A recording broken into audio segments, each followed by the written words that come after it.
Kami yakin kalau tidak ada Bapak, tidak ada yang bisa aman di negara ini.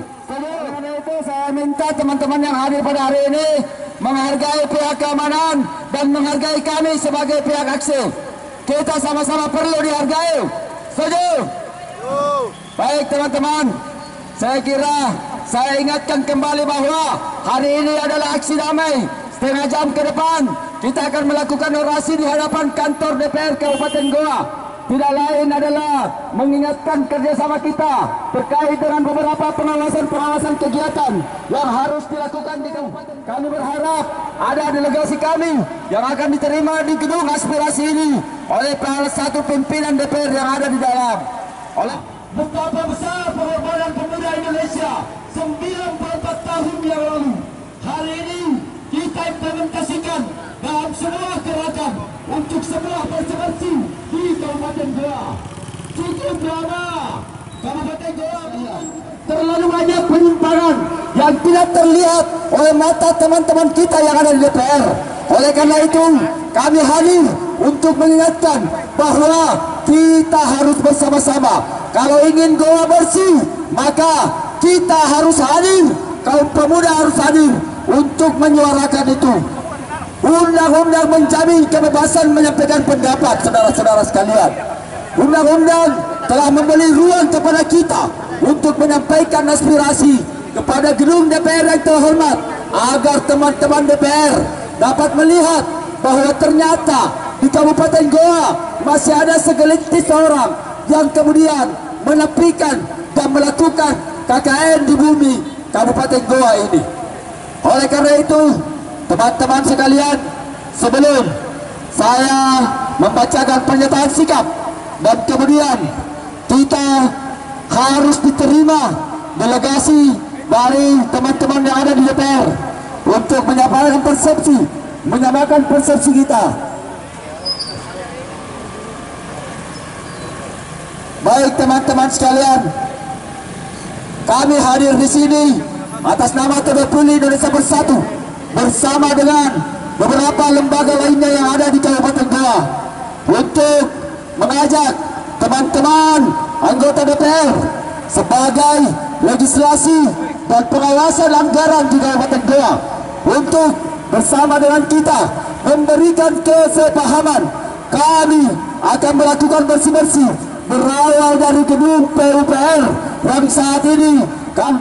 Oleh karena itu saya akan membacakan pernyataan sikap kita pada hari ini, mengingat waktu 15 menit ke depan umat Islam akan melaksanakan salat Jumat. Yang kami hormati Pak Kabar Persidangan, yang kami hormati teman-teman dari TVPULI Indonesia Bersatu, dan teman-teman pers dan para aktivis yang hadir juga pada pagi hari ini.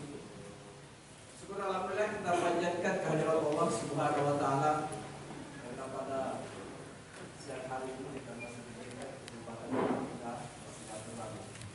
Bapak Ibu yang kami hormati, ucapan terima kasih yang sebesar-besarnya juga kami sampaikan kepada teman-teman, kawan-kawan saudara kami dari TVPULI yang datang di kantor DPRD Kabupaten Goa untuk menyampaikan aspirasi. Oleh karena itu, untuk mempersingkat waktu kami evaluasi kinerja PUPR Kabupaten Goa terkait dengan kegiatan 2022. Berhubung undang-undang lembaga LSM dan lembaga-lembaga lainnya kemudian tidak disyaratkan lagi untuk melakukan investigasi, maka titik berat ada pada gedung DPR untuk melakukan pengawasan secara utuh dan melengkap, agar supaya apa yang menjadi temuan teman-teman di bawah ini bukan menjadi barang ronsokan yang tentunya tidak menjadi perhatian. Oleh karena itu kami buka di sini ada beberapa modus-modus baru yang dilakukan, yang kami duga akan menimbulkan terjadinya kolusi dan korupsi. Pada pernyataan sikap kami nyatakan pada poin kedua bahwa Kepala Dinas PUPR dengan tegas melarang dan meniadakan upaya pelaksanaan tanpa kurang pekerjaan. Ini menjadi perhatian dan kami akan membuka kepada DPR bahwa untuk pekerjaan CCO biasa dilakukan adalah pada konsekuensi sebuah pekerjaan yang tidak dapat berjalan ketika pelaksanaan pekerjaan yang tidak tersyarat di dalam kontrak itu harus dikerjakan.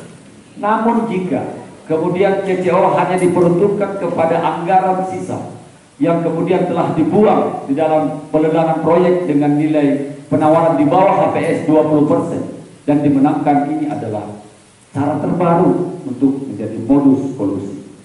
Saya contohkan kepada anggota DPR supaya ini menjadi bahan anggota DPR untuk melakukan pengawasan. Saya memang berharap bahwa ini kita akan sepaham bersama bahwa jangan coba-coba memberikan CCO pada penawar yang sudah dimenangkan dengan nilai penawaran di bawah 20, di bawah nilai penawaran 15 sampai 20% di bawah HPS. Karena ini akan merugikan keuangan negara. Mana iya sudah dibuang 20% kemudian di CCO diminta lagi itu uangnya yang 20%. Sementara syarat untuk CCO kemudian tidak menjadi sebuah persyaratan mutlak. Ayolah kita semua fair bahwa sisa anggaran berikan pada pengusaha kecil. Bukankah bisa dilaksanakan penambahan paket untuk sisa anggaran itu diberikan kepada pengusaha kecil, bukan ditarik kembali. Ini yang perlu kita perhatikan. Saya mohon bahwa kalau ada CCO biasa yang terjadi adalah lobby-lobby. Saya kalau misalnya jadi rekanan ingin mengambil sisa anggaran itu, saya katakan, ayo Pak Kepala Dinas, Pak Pengawas atau siapa yang terlibat di dalam pembuatan CCO ini, ayo kita CCO, kita bagi-bagi aja itu 25%. Ini adalah modus. Jadi saya harap DPR memberikan perhatian mutlak ini. Jangan pernah ada perusahaan yang diberikan CCO yang menawar di bawah HPS senilai 5 sampai 20%. Kita lihat apa dia bisa berkinerja. Kenapa? Karena dia menawar 20% hanya untuk dimenangkan pada saat itu. Tidak ada alasan untuk tidak dimenangkan ketika 20%. Tetapi pengusaha luar ragu membuat 20% karena tahu medan, tahu lokasi, tahu kondisi, sehingga dia tidak akan mungkin membuang 15, 10, atau 20%. Tetapi orang-orang yang tidak tahu medan hanya bisa berkomunikasi dengan pihak PUPR, pasti membuat 20%. Dan tidak ada alasan untuk tidak dimenangkan. Tapi dengan sebuah persyaratan harus di-CCO. Ini yang kedua. Kemudian terkait yang ketiga, saya mohon juga kepada gedung DPR ini untuk bisa melakukan RDP kepada teman yang ada di PUPR. Usahakan itu bahwa jangan itu yang dapat sebagai konsultan pengawas yang ada di PU itu, kalau sudah dapat di proyek di PUPR, jangan berarti dia backup perusahaan untuk dibuatkan laporan backup data, laporan apa lainnya. Kenapa? Karena di situ terjadi kolusi lagi di dalamnya. Pekerjaan bagaimana caranya kamu bisa awasi kalau kamu konsultan pengawas dan kamu yang buat backup data. Letak pengawasanmu ada di mana? Jabatan yang kamu emban ada di mana? Pasti hilang jabatan itu. Kenapa? Ada duit di dalamnya. Itu yang ketiga. Yang keempat adalah saya mohon gedung DPR ini untuk memaksakan, memberikan petunjuk dan memberikan penekanan sebagai hak otoritas kita untuk melakukan pengawasan. Ayo buka hotline pengaduan yang ada di PUPR.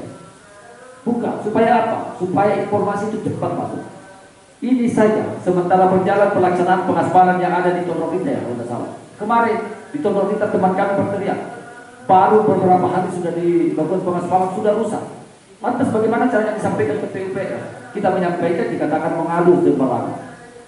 Akhirnya kalau ada hotline, saya yakin bahwa informasi cepat sampai. Ini saya harapkan untuk bisa dijadikan hotline. Kemudian yang kelima adalah baiknya kalau PUPR, karena PUPR ini selalu merasa dirinya amat bersih-bersih sekali, bahkan mengatakan lebih bersih dari siapapun. Dia mengatakan saya ini tidak akan membayar proyek itu kalau misalnya bermasalah atau apa, pokoknya bersih lah, malah lebih bersih dari malaikat kayaknya. Saya harap bahwa dinas PUPR ini berani melakukan tinjauan evaluasi kinerja per 3 bulan. Kami berharap dari Tondok Indonesia Bersatu berharap PUPR harus melaporkan atau paling tidak bukan melaporkan, melakukan konferensi pers perkembangan 3 bulan terakhir pelaksanaan kegiatan proyek. Agar apa? Agar teman-teman yang di wilayah masing-masing itu bisa mengetahui, oh ternyata di kampung saya ada pengaspalan, oh ternyata di kampung saya ada pembangunan MCK. Kalau itu disampaikan setiap 3 bulan, maka nyamanlah dunia ini di dunia. Enak kita rasanya. Tidak perlu kita mengadu-ngadu ke sana kemari. Konferensi pers juga kalau menghadirkan teman-teman pers, rugikan PUPR? Enggak lah. Kalau perlu anggarkan dan DPR setujui untuk anggaran konferensi pers itu. saya ini ada empat yang saya garis bawahi sebagai kinerja, dan yang 4 ini saya nyatakan dalam sebuah pernyataan sikap. Ada poin pertama.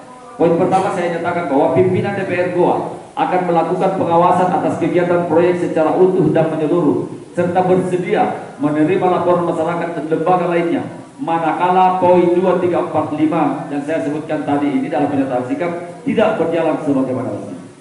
Nah, pernyataan sikap inilah yang kami buat dalam sebuah akta kesepahaman. Tidak salah gayanya kalau kemudian masyarakat menginginkan gedung DPR ini harus berani menandatangani fakta integritas kebersamaan ini. Sebagai apa? Sebagai perwujudan bahwa kita melakukan dialog pada hari ini tidak sia-sia, teman-teman sekalian. Oleh karena itu, di lembaran kedua yang akan kami berikan ke hadapan Bapak ini adalah, saya bacakan. Seluruh Indonesia Bersatu, Akta Kesepahaman, Pimpinan DPR Goa, Kadis PUPR Goa, dan